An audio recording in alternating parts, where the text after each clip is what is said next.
This is one of the harder sections, so we're going to start out with some skills that we should remember, but I know that we don't always do, and that's okay.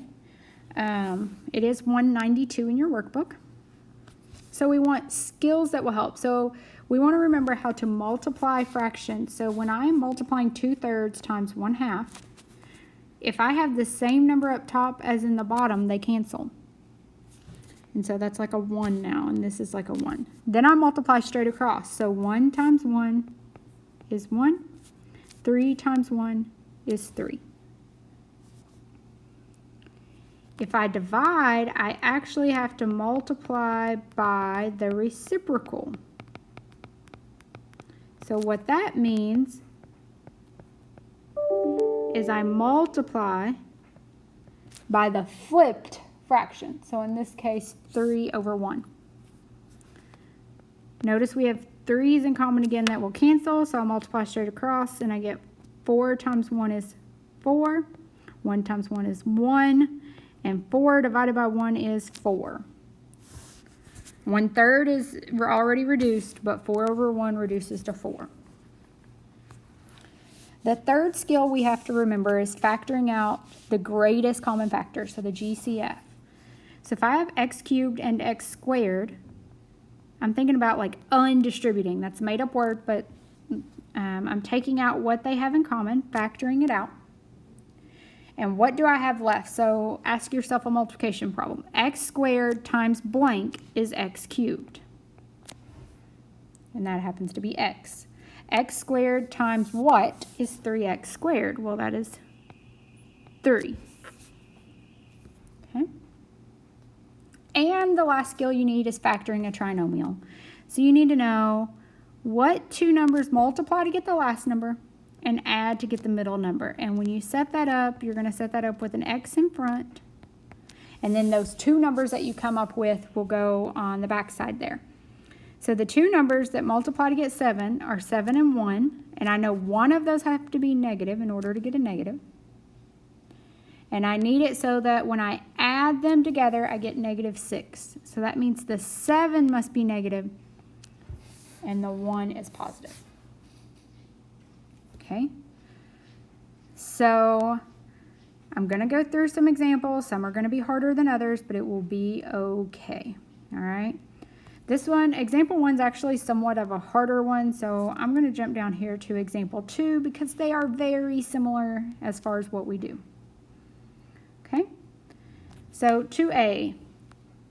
I have a trinomial up top that has nothing in common. So x squared, 2x, and 1. There's nothing other than 1 I can factor out. So I'm actually going to factor like I did in example 4 up here. So what two numbers multiply to get 1 but add to get 2? Well, that's 1 times 1 because 1 plus 1 is 2. In the bottom, I notice that they have an x in common. So I factor that out to the front like I did in example 3.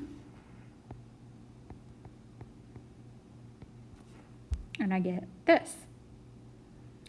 Oh man, now I have a trinomial.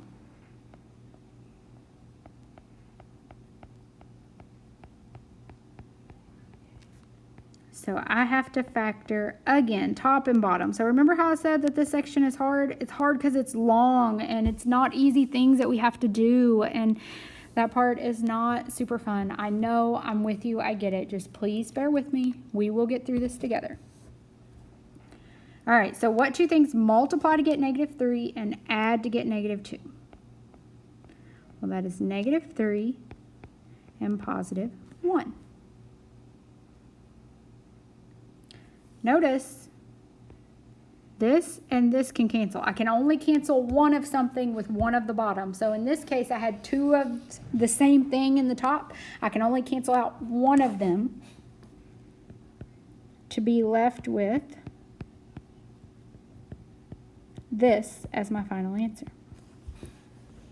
Now, notice I need to show the domain here. What does that mean? That means I'm going to set my denominator here.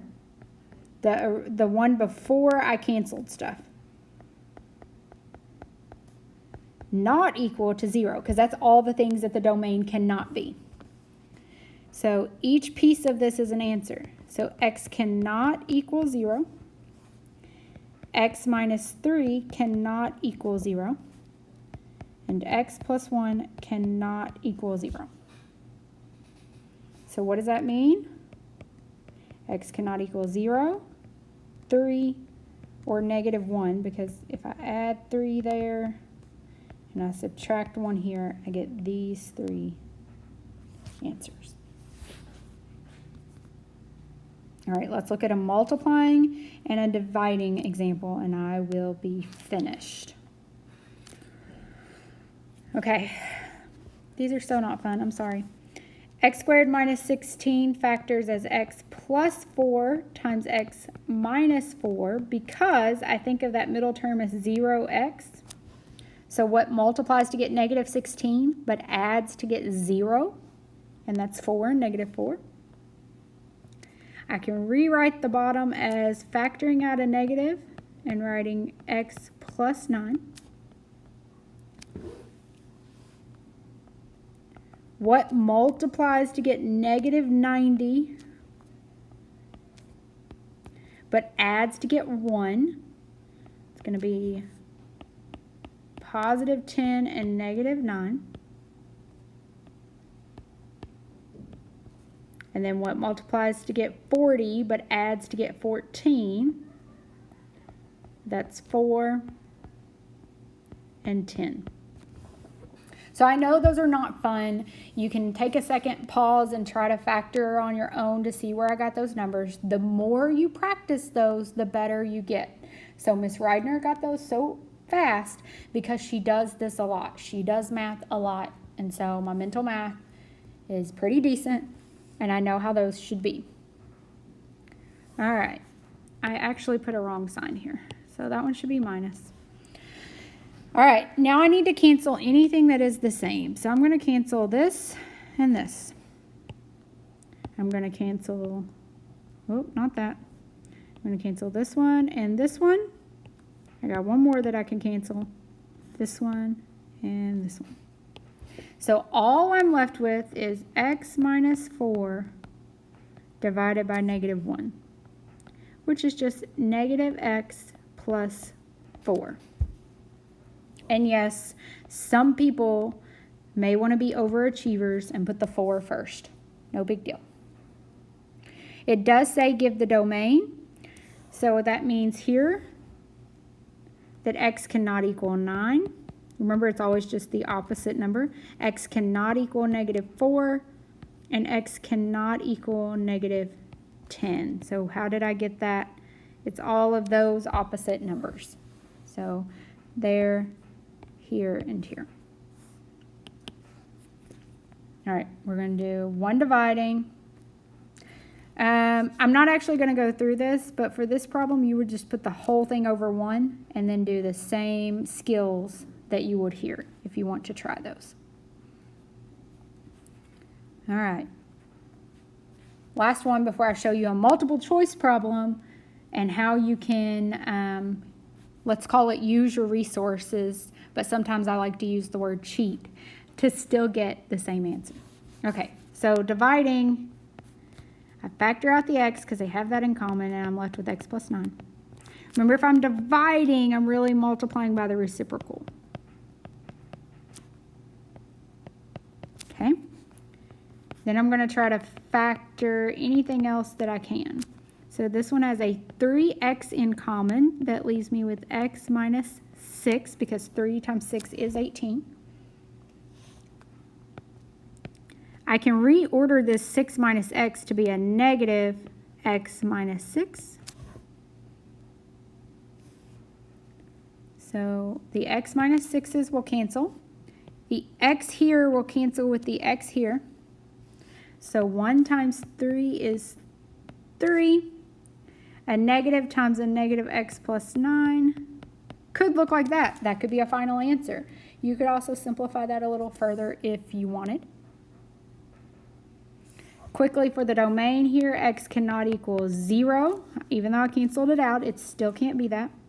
Cannot equal negative 9 because that's the opposite of positive 9.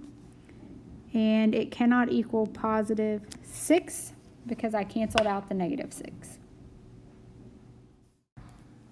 All right, so I turned this last problem into a multiple choice problem where we're trying to find the right answer. How does it simplify? So the easiest way to do this is in Desmos, so please pay attention to here it all is, okay? In Desmos, you're going to type that all in. Now notice it was a mess to type in and I had to use lots of extra parentheses. So you definitely want to pause this video and make sure that you know how to type this in. Then I did A, B, C, and D, all the options. Notice those are the A, B, C, and D from the notebook. I'm going to turn each one on. So when I do that one, it is not the same line, cannot be the answer. But what do I notice about the red and green line? Oh, that's the same. That's my answer. Let me show you just for proof. Here's the third one. Nope, not the same. Here's the fourth one. Nope, not the same. So my multiple choice cheat here is which graphs match.